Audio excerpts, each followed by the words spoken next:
Thanks again to Flip J for that intro, and welcome to episode 8 of the Spulture podcast show in the morning. And today we want to start by thanking our newest sponsor here, Rex Chapman, for sending his book, It's Hard for Me to Live with Me, a memoir about his life. It's a great read, actually.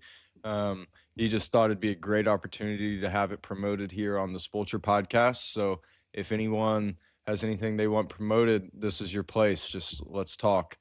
I also want to start with saying a wise man named 2 Chainz once said, "Believe in yourself. Because who else gonna believe in you? Who else gonna believe in you?" But who else said that was Fernando Mendoza. And Mendoza, after he won the national championship and was the offensive player of the game and Heisman, but after he won the national championship, wrote on LinkedIn a article about what winning the national championship taught him for B2B sales, which was pretty unreal. He was put in parentheses. He was kind of kidding, kind of not. But the 3 things that he wrote down, which were pretty unreal, was he took some advice from 2 Chainz and said, believe in yourself. He also said, take the risk. And the third thing was, remember who got you here. So I think those were 3 unbelievable points, 3 points that I could probably listen to more in my life. And coming from an Indiana GOAT after what he did the past 6 months or so, I think those are 3 things that everyone could probably live a little bit more by. Maybe not everyone, but especially kids growing up, younger people that are looking for things to do. Believe in yourself, take the risk, remember who got you there. So shout out to Fernando Mendoza, not just for winning the Heisman and the national championship, but for some unreal advice on LinkedIn post-win. Got the life lesson out of the day. Got to start this episode off, got to start our sports talk off by shouting out and recognizing Elliot Spizzirri, the Connecticut native, the University of Texas Longhorn, is into the 3rd round of the Australian Open. Pretty unbelievable, not unexpected, but unbelievable for him to do that. It's a guy that, traveled on the ITF Junior Tour, seen since he was just a youngin'. Spent some time in Bolivia with him when he was 16, and his coach, Fed Goat, has obviously done an unbelievable job. He's coached him his whole life and still coaching him in the Australian Open however many years later. So for them, that's unbelievable. Unfortunately, I didn't believe in myself last night, and I fell asleep before I got to see the end of the Spiz match. He was down a break in the 4th when I fell asleep. I wouldn't say I lost belief in your Spiz. I just couldn't do it anymore. I also missed the end of the Stan match because of that. So probably the 2 best moments of the tournament so far I missed. Unbelievable. As much as I've watched, it's just kind of brutal, actually. But yeah, so Spizzirri beat Yibing Wu in 5 sets, the first 5-setter of Spizzirri's career. Thought it was interesting on ESPN. After the match, he was saying that even when he went to the 5th set, and Spizzirri was up 2 sets, and he was up a mini break in the 3rd set tiebreaker. Match was on his racket, but lost that breaker, loses the 4th, and he was saying even going into the 5th, he had the mindset of thinking like this was pretty cool that he's playing a 5-setter. It's something that, growing up, you always want to play a 5-setter, and you don't ever get the chance unless it's a Grand Slam. So I thought it was pretty cool that he said going into the 5th, even though he lost 2 sets and kind of maybe blown an opportunity, he still thought, man, this is pretty cool that I'm getting to play a 5-setter right here to go to the 3rd round. So Spizzirri's into the 3rd round. That's huge for him. So again, Fed Goat, Spiz, congratulations. Keep it going. Not sure who you play next round, but, go get him. Stan Wawrinka was another guy who had a 5-set thriller last night. He's got some pretty cool stuff going on with his clothes, his shirt that we're not going to touch on quite yet. We're saving that. But he's a beast. He can hit winners from anywhere on the court. Last night he was playing Arthur Gia, who, in my opinion, Stan has the advantage on those fast courts, especially against Gia. I saw he was kind of pummeling Gia's forehand. Gia's forehand was a little spinnier. Stan could kind of get higher balls to then hit through. But I fell asleep also with that in the 3rd set. I didn't didn't believe in myself. But yeah, so Stan did an incredible job, though. It was funny, his post-game press conference, he said, maybe someone could drop a beer on my way out of here. I think I deserve one. So Stan, I hope you got that beer. But in his retirement tour, former champion, last time playing the Australian Open, he kind of got his Murray moment, when Murray beat Kokkinakis last 2 years ago, and he was throwing up all the lobs and getting everything back, and I think won that match in 5 set, also real late night match, and that kind of Stan got his Murray moment, as I'm gonna call it. So Stan Murray moment. Yeah, and now we gotta get a quick little break from our proud sponsors and our proud sponsor here at Spulture. Commercial break. Only Daisy's Cottage Cheese can do. Only Daisy's Cottage Cheese can do. Only Daisy's Cottage Cheese. All right, shout out our commercial break for that. Daisy's Cottage Cheese and sour cream. Big part of this podcast. Them and Denise. Appreciate everyone sitting through that. We're back from our commercial break. Daisy's Cottage Cheese just always hits the spot. Those were two of the big men's matches last night, though, that I was really looking forward to. Apparently not looking forward to it enough because I couldn't stay awake. But Spiz was rolling those first 2 sets. There was never a doubt. I was too comfy. And Stan, honestly, I liked that matchup. I didn't think he was going to lose that once I saw him take that second set and even it up at 1 set all. So moving on to some of the women's matches, we're going to talk about it later in this episode. I have a conversation later in the episode that was recorded before these matches, but Keys and Pegula we thought could potentially have dangerous matches. Won easy. They rolled. They actually won before I even got to see any of it. I don't think ESPN really showed. I don't think they were even on before ESPN's coverage began. Not even kidding, because they had college basketball until 9, and I'm not sure that those matches really went much past then. Ashlyn Kruger, a good tournament, though, still won a round in the Australian Open. It's an unbelievable accomplishment. Same with McCartney Kessler. Congratulations. Annie Anisimova, she also was an American who won rather easily, but there was a little bit of tension there in the second set. There was a rowdy fan kind of behind her box that was giving her some trouble, and she was looking over there and maybe giving a fist bump in that direction at some times. And the second set ended up getting tight. She was up a break early, 3-0, I think, but then it ended up getting on serve 4-3 before she was able to take control of that second set and win at 6-4, I believe. So Anisimova, she won pretty easily in the thick of it, but she was facing it. She did make it a little bit harder on herself than she needed to, so it got scary. Is what I'm saying. There was a little tension there watching that match, which nothing wrong with that. That's what makes it fun. EQ, Ethan Quinn, absolutely steamrolled Hubert Hurkacz. Congratulations to him. His coach Brian Garbers or Grables, I can never remember. Don't worry about that. But EQ into the third round of a slam, I think for the second time he did it at Roland Garros, but they said last year Roland Garros was the only tournament he won 2 matches in. So he's been to 2 third rounds of ATP Tour events. Obviously he's done it a lot in challengers. Correct me if I'm wrong, but this is what they said. He's been to 2 third rounds and they're both Grand Slams. So something about that 3 out of 5 format that he likes. He steamrolled Hubert Hurkacz.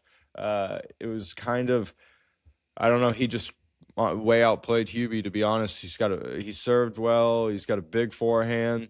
And as EQ said in his interview, meat and potatoes, he was just kind of sticking to the basics. He did what he did well, and that is what got him over the hump. He didn't overcomplicate the game plan, is what he's saying. He kept it simple and found himself in the third round playing somebody who's next up. Another little quick, wouldn't be an episode of the Spulture Show in the Morning podcast if I didn't mention the Pro Stringer. It is, quite an unreliable stringer, but it's easy to walk around with, easy to carry, easy to travel with, easy to string as long as you just have a stringer. As long as you have a table, I mean, and a tennis racket and string, you can string it with that anywhere in the world. So pro stringer. While I was watching tennis last night, though, there was something that came about that I've been thinking for years. Is ESPN, their coverage of tennis, and TNT, to anyone's coverage of tennis, is so bad. Half the time there's unbelievable matches going on, and they're just showing someone sitting at the desk talking. Sometimes there's not even a guest. Sometimes it's like me. Sometimes it's literally like them just showing me talking instead of watching Stan play his last possible Australian Open match. It's pretty unbelievable. You have like 8 hours of tennis, and I bet 5 hours of it is talking. If anyone hears this that has control, let's try and fix this. I think that we should actually show the actual sport. I think sometimes we get too caught up in showing big names and not good tennis.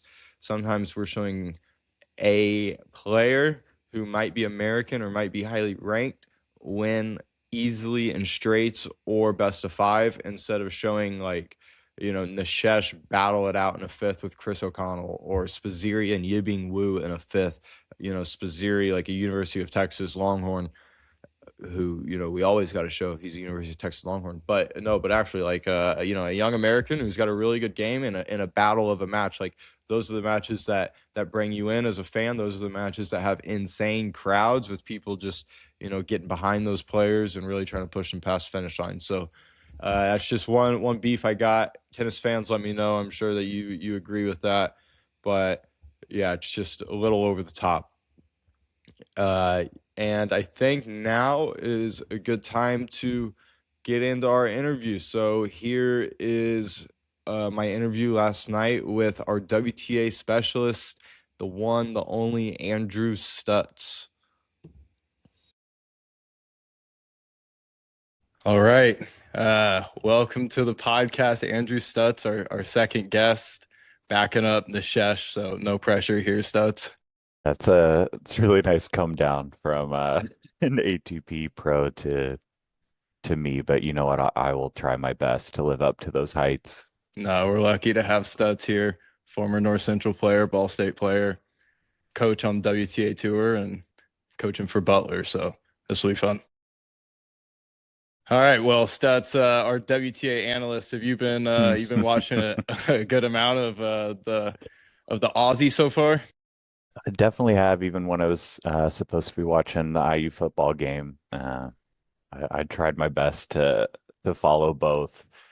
Uh, I That's a mean, in dedicated fan right there. yeah, in one way, it's been a surprising tournament just because there haven't been that many surprises. Looking at the women's draw, I haven't seen an upset that I was particularly surprised about. I think it's going to be more interesting once we start to get into the later rounds. Um, but I think it's good for the tournament to keep your biggest stars, but nothing screams of, wow, I can't believe that result happened. Yeah. Do you think it'll kind of continue that way, or is there anyone that you think has a chance to go down? Maybe not this round, but in the next couple rounds. I mean, if you look at a United Cup, which I know that's not the best precursor for everything, but Ego was far from her best. I mean, I know she has a way of playing her way into slams. She's got a pretty fortunate draw to start, but she would be my pick for a potential first round upset, second round at this point.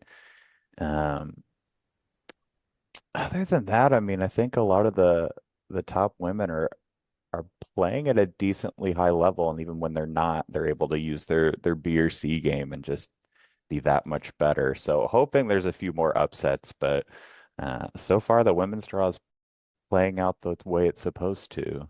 Yeah, that's funny though, because the one, I'm sure you've been listening to every episode of the podcast, so you know my Mhm. takes and Yeah, stuff by dude. now. But I one of the takes I had was I think Kalinskaya is going to beat Swiatek in the third round. Um, I just think she has the game to kind of hit through the court, and also like moves well, can make a lot of balls. Well, and she's done it before. I don't know if it was last year or 2 years ago, but she got her uh, indoors pretty early on in the year. I think in Doha or something. So I don't think that's entirely surprising. I haven't really followed much of the conversation of how fast the courts are playing, but that's certainly the way that the Iga's been beaten in the last few years is just someone that can out hit her, and that's Yeah. certainly what Kalinskaya can do. Yeah. I had I had that written down to ask Nishesh on the court speed and how fast they were playing, but just got way too tight, forgot. Hey, you know it's tough talking to Nishesh. It's looking at a celebrity right in the face, and that can be brutal. Yeah. What about Haley Baptiste? How do you see how far do you think she can go? I guess I'm looking at the draw now. She plays Coco next round, so that'll be a tough one. But Plays Coco. Tatis is good. I mean, her serve is very good. I just worry that I don't know if she has enough consistency to beat Coco. I've Coco confuses me. I don't know. There's not a better way to put it. She's so good. She's such a good athlete. Her backhand is one of the best in the world. And then she can go out and make 20 double faults, can look like she doesn't know how to hit a forehand, and she finds ways to win matches. And I could easily see that being another thing where she puts out a performance that by her standards would be C minus D level performance, and she'll get it done just because she's that good of a fighter, she's that good of a mover. right. It's actually pretty incredible that I mean she can do that and then go win Grand Slams doing that. Yeah, I mean, if you go back to the French Open when she played Sabalenka in the final, I didn't think that she played great. But what she did do was kind of dig in and make Sabalenka play more balls, and she handled the occasion better. And I think that's just, I don't think that's something that you can teach. I think it's something that we've seen pretty early on. I mean, she's 15 years old and beat Venus Williams at Wimbledon, and Yeah. that is no easy feat. So I think she's, I hate to say it, but just built different. By the way, big Venus fan. Were you hurt about that match when that happened, or were you probably excited for Coco or both? I've been hurt, still hurting. You don't like to see a 4-0 lead and the third get squandered, but more so I'm just so happy to see her playing, and she's actually playing at a much higher level than I've seen her in the last few years. Um, Venus she was up 4-0 in the third in was this tournament in the Aussie. Yep, she Oh, I was didn't up know that. 4-0. Yeah, I did, and I've carried enough grief for about every single person watching the tournament. All right, Uh, we'll move on from that. I won't bring back the terror for you. Um, what about kind of just this next round? Are there any matches that you're interested in that you think have potential to be kind of long grinders or, three sets or yeah, that you there's just think will be fun to watch? yeah, two that come to mind. There's two All-American rounds, matches in the second round. Kruger versus Keys, and then Pagula versus Kessler. And I think it's going to be an interesting match for both of those, where you have the more established pro that's got more to prove, that's defending points against more of an up-and-coming player. Um, Keys in particular, I didn't think she looked fantastic in her first round, and she's got tons of points to defend over the Australian swing, and certainly it's not easy to come and defend a major for the first time. So I'd be interested to see how she plays against Kruger, who has the ability to hit through her. Not that many people can hit through Keys, but she does at least have the ability to go to play a little aggressive. Right, she can Uh, match it a little bit. I mean, she if can she's on, match she it. can match it. Yeah. She can match. I would never say that she could out hit Keys, but she might put enough balls in to make Maddie miss. Right. Yeah, and Maddie can have one of those days as we've seen in the past, but we've also seen she has the level to literally beat anyone in the world. So Exactly. And Pagula Kessler, I think that's another interesting one. Pagula's not a player that's gonna hit you off the court too much. She's incredibly consistent, and that'll beat almost everybody in the draw on any given day. But you never know. If someone catches fire, and she's prone to going out against someone that can hit her off the court. you said that Kalinskaya has potential to upset Swiatek. Um, just kind of looking forward, who do you like to get through to the semis? Are there four that stand out, or do you think it's going to be kind of a battle, or how do you think advancing in the tournament will look? I think Or what are you hoping for, I guess, also? I'd hope that we can get four of the top seeds there. And I think we will get at least three. I mean, I look at the draw, I've seen both of Sabalenka's matches. Um, she just looks head and shoulders better than anybody in the field right now. And she's I working on her game or got bored in her last match and started serving and volleying and hitting drop shots more than she typically does. Yeah, Um, stuff you don't normally see from her.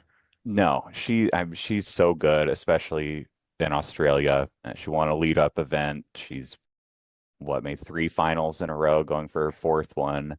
I looking at her draw, don't see someone stopping her. I mean, Mboko would be an interesting match. She's obviously had a great breakout tournament over in Canada, but I don't think she's quite at the level that she can handle Sabalenka. I don't think really anyone in the draw is at that level. I agree. And a Grand Slam also. Yeah, I mean, I have been impressed by Andreeva. I thought that she navigated two tricky first rounds. So she got Donna Vekic in the first round, who 18 months ago was a top 20 player. And then Maria Sakkari in the next round. It was what I think she got up to top three a few years ago, yeah. and got And through both of Sakari was those. playing well in the lead up tournament. She was in good form kind of coming in here. Yeah, and I just think that Andreeva looks the part. I think she after she won those tournaments last year, she kind of had trouble backing it up, and uh, she looks more assured. And I could see her making a run. It'd be fun if she wins and Diana Schneider wins. The old doubles duo will be back together playing against each other. Do they still play together or no? I don't know. I mean, they played most of last year. I think qualified at the year in championships. I haven't checked Yeah, I haven't seen this much of the year. doubles draws.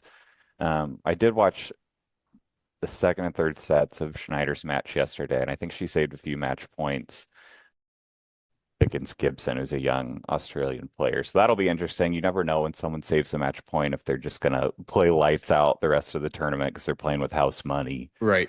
Like is TN now just going to be like Unreal all tournament after that first I don't round escape? possibly, but I mean, she's playing one of my favorite players who decided to pick up a racket again after being hurt. I think she plays Karolina Pliskova next, who that's not a name that we've talked about in quite a while. That's former world number one Karolina Pliskova, who got through Sloane in the first round. She's Which is never certainly easy.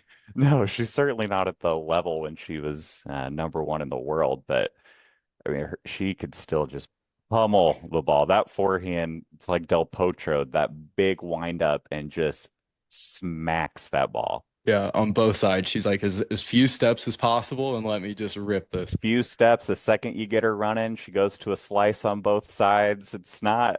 She's not an easy person to play, especially once the serve gets going. Yeah. All right. You said who you hope for in the final four, but prediction time. Who do you think is in the final Hmm. and uh, who do you think will win? If you had to predict final two and champion, who do you think it would be? Obviously, you said Sabalenka kind of has it's going to be tough for anyone to stop her, but who I else? think Sabalenka's cruising to at least the final. My the person that I think has gone under the radar and could make her first final is Belinda Bencic. I've talked about United Cup a bit. She was very impressive in the United Cup, and she's been around a while. She's shown that she can compete in big tournaments. I mean, she won the Olympics. She's made semifinal of a Grand Slam before. Um, Thought that these courts might play a little too fast for her game when she's playing some of the bigger hitters, but she redirects the ball as well as anybody on tour.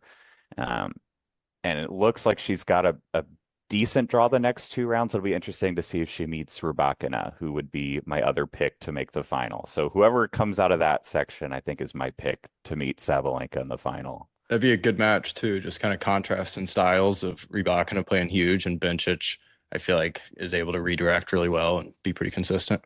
Yeah, and you never know with Rybakina. I've chosen her to win about every other Grand Slam that she's played. And she finds a way to disappoint me. But when she's at her best, she is so incredibly good. All right, two more questions for you here, Mm. Stutz. Give me some. Give me some feedback on the young American Eva Jovic. If you've watched her at all, she's got Palini next. That'll obviously be a tough one, but have you been able to watch her not just in this tournament or at all? Not as much as I want to, but I would be worried if my name was Jasmine Paolini. I again, someone that I've been hard on in the past. I never saw Jasmine Paolini being a major finalist, and she told me to shut up with her results, and she's backed it up by having another really good year. Um, but Jovic is tough, and it looks like a player that we could have around for a while. It's been pretty fun to see. Not only do we have this set core of kind of the more veteran American players dominating or staying at the top of the women's game, but we're starting to have these younger ones pop up, and um, I think that could be a really interesting third round. Right. Yeah, she's what, 18, 19, 17, something like that. Much younger than me and makes me feel really good about my tennis ability at 30. Next round two, we got another potential matchup of Coco Gauff and Muhova. If Coco gets through Baptiste and Muhova gets through Lynette, Muhova is a player who's at least gotten to the semis here before, maybe once or twice. Um, Interesting, she's got a great style the way she plays. She obviously serves and volleys a lot. She can hit through the court. She uses a lot of variation, a lot of variety, slice. That would be an interesting one. Kind of, what do you think about that possible matchup? And what about Muhova? Her, like, where do you see her in this draw? Yeah, Muhova's an interesting one. It feels like every time that she has a massive result and we think she's going to be around at the top of the game, she has some sort of injury that she has to deal with. And she's been able to come back and fight her way deep into majors again. Um, she's really fun to watch. You don't see that type of style a whole lot on the women's tour. Some of what she does reminds me a bit of how Radwanska used to play, just kind of the different types of spins, not afraid to come to the net. She's more aggressive than Radwanska was, but I think it could be interesting, especially, I mean, coming forward on a faster hard court. We know Coco likes to play a little bit more defensively. It would be interesting. Now, I wouldn't look past Lynette, though. I'm not thinking it's a sure thing that Muhova's getting there, but I hope she does. Yeah, I looked past Lynette first round against Navarro and learned that lesson there. And yeah, probably shouldn't do that again. I just want to see Muhova serve and volley to the Coco forehand. If they play, I just feel like you'd see that, and you don't see that much on the women's tour. I just feel like that'd be fun to see. Yeah. All right, Stutz, appreciate your time. Thanks for giving your takes, discussing what you think's gonna happen and discussing some women's tennis here on the podcast. Man, Steven, I pencil my whole year around talking with you. Yeah, it was pretty tough to get you to get you on here, We were supposed to do Friday and then Padel took over and God, it's just when you're pulled in so many directions, you wouldn't know, but it is really, really hard to just be able to sit down and talk about what you love. right, Butler wants you, Illinois wants you. Come on. I mean, just One more thing we got to mention. We can't go without mentioning. Indy native Rajiv Ram won his first round doubles match with Matthew Ebden. So shout out to Rajiv getting that first round win at age 44. age LeBron. gonna be 54, it feels like, but Yeah. let's go, Raj. Let's go, Raj.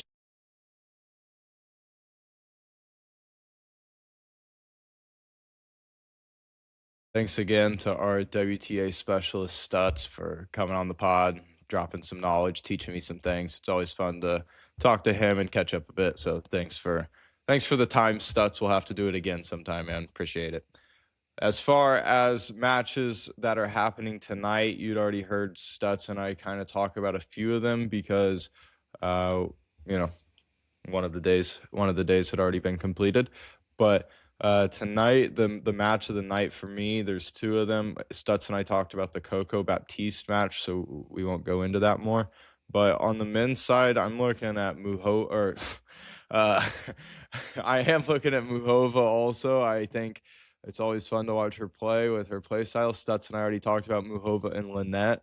So for the women's matches, I would say Muhova and Lynette and Baptiste and Goff I'm looking forward to. Again, you heard Stutz and I talk about that. On the men's side, the late night session, we got Francis Tiafoe versus Aussie Alex de Minaur. Can't believe this match is already happening. It's early in the tournament for this, but Tiafoe is down to the 29 seed, a little further, a little lower than he normally is ranked and seeded. So that's why we're getting this earlier than it should be. But man, that's going to be a heater. That could actually turn out to be one of the matches of the tournament. Francis and de Minaur are going to play real long points. They're going to be grinding from the baseline. Francis has a little more variety. De Minaur, though, never gets tired. He's a little faster. He's going to kind of, slap that forehand a little bit, right? He hits pretty flat, pretty flatter forehand. I don't know. I mean, that's going to be a heater of a match. I'd say it's going 5 sets if I had to call, but I could see Tiafoe pulling the upset, honestly. Vegas has de Minaur as a massive favorite, has him at I don't know, it's, plus 400 for Tiafoe. So that just seems crazy to me, but I thought it was crazy. Tsitsipas was an underdog to Mayhach yesterday, and he went down 3-1 sets. So, that's why you play the game. You never know. Dang, these matches are actually unreal tonight. We got Zverev and Norrie playing tonight too. It's got potential upset alert on it. Norrie is a absolute, beast of a dude, of a fighter, Norrie's an absolute beast back there. He can play all day. He's a tank. He's lefty. He's got an annoying game. He puts you in weird positions that you don't want to play from. He's just, heavy forehand, flat back. The things everybody knows, the lefty serve, but he just makes you play balls that you don't normally see in moments that you don't want to see those balls. So Tiafoe and de Minaur, Norrie Zverev, and also the match I was going to say till I saw Norrie Zverev was Tommy and Fokina. I think that match has gone 5 before at the Australian Open. I want to say 3rd round 2 years ago. Tommy, I like to get through this. Fokina went 5 with Opelka, which probably shouldn't have happened. Again, going to have good rallies, good points, entertaining tennis, electric shot making. That match and the Tiafoe matches are going to have unbelievable highlights, and both have potential to go 5 sets. So hopefully the Americans pull through there. I don't know if I'm supposed to be cheering for people on this podcast, but if I have ever come across you in a junior draw, I will probably be cheering for you. So again, shout out to Spiz. So that's all I got for tennis today. But that's not all we got for sports. This is a sports show. This is not a tennis show. So I got to commit to round 24 Euroleague action starting at 2:15 today. We got Panathinaikos going against Maccabi Tel Aviv. If you're a Pacers fan and you like watching former Pacers, the Euroleague is for you. I'm telling you. On Maccabi Tel Aviv, we got Lonnie Walker, who's not a former Pacer, but former Spur. Then we got TJ Leaf, baby, who's like a Pacers hero, right? Pacers legend. Then we got O'Shea Brissett, which you always got to show love to Brizzy. That's all you got. But you got 2 former Pacers playing for them. Then on Panathinaikos, no former Pacers, but you got Kendrick Nunn, former NBA player, Juancho Hernan-Gomez, a.k.a. Bo Cruz. Could be Willie Hernan-Gomez. No, it's Juancho, a.k.a. Bo Cruz, is playing for Pana. Chetty Osman, former NBA player. Kenneth Farid, former NBA player. You got Slaukis as their point guard. I feel like he played in the NBA. Maybe not. Maybe I'm just a EuroLeague veteran by now and know him. But, so a lot of former NBA players going on in that game. And then if you look at the 2:45 game between Real Madrid and Monaco, which is, one of the games of the year for me, we got Trey Lyles, former Arsenal Tech standout, Kentucky national champion, NBA player, Naptown GOAT. Then we got Corey Joseph. I don't know what ever happened with him. He was supposed to be signed, and then financial things happened. I haven't really seen his name in a while, so he actually must not be playing for them. But he kind of tried to play for them, so you got to still respect him that, his ghost is there. And then you got Daniel Tice, former Pacer on Monaco. Mike James, Euroleague GOAT. So, that's a big game. Madrid's got a bunch of NBA players, too. They got Mario Hezonja, Facundo Campazzo, Dio Meladon. Just watch the game. Just watch the games. You can watch them on your local betting app. You can pay for Euroleague TV. Euroleague TV, I'm gonna get you some subscribers. Get me a free subscription next year. But yeah, so I mean, the 245 games are going to go crazy. I think both road teams, I hope both road teams win. Obviously, sorry to Trey. We always support you on this pod, but I'm a Monaco fan, man. That's my home team. I'm a Monaco fan, basically Monegasque at this point. And Panathinaikos, I want to see get in form because a Monaco final at Pana would be crazy. Although it'd be better for Monaco to not have to go through that. But yeah, that's it. Survivor League update. I always say nobody lost, and then I come on the next day and I'm like, oh, actually, I was